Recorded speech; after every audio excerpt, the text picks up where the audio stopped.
看，还有他这个房子，他房子这里漏雨了。大家好，我是小丁。然后前2天拍了一期给我表姐买风扇的事情，然后我看评论区的网友有争议。现在我来解释一下什么原因。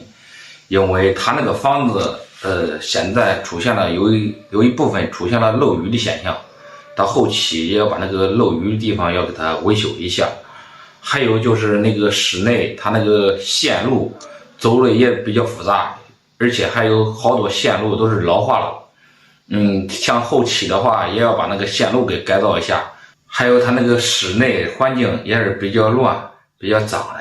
然后到后期的话，把那个室内的不需要的东西，然后给它清理出来，打扫一下，还有那个房间啊，再粉刷一下，有个良好的环境，再装个空调，不更好吗？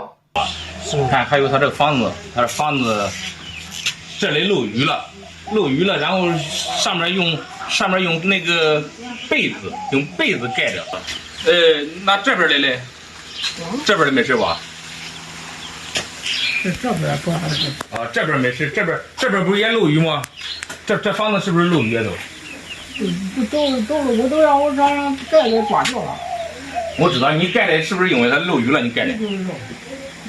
哦，这漏雨那到过2天，我给你找那个瓦工的那种老师来看咋照顾。你用这个被子挡不住雨嘞，这被子咋能挡住雨啊？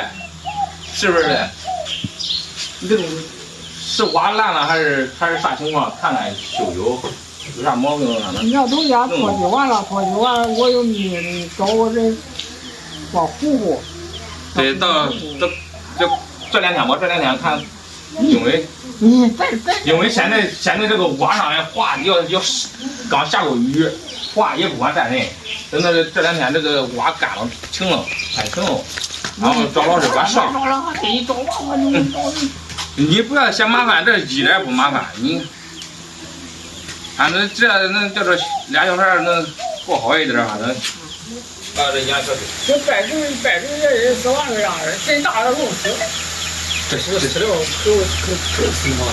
这小孩的乐趣，你看，这小鸡儿都玩玩也是。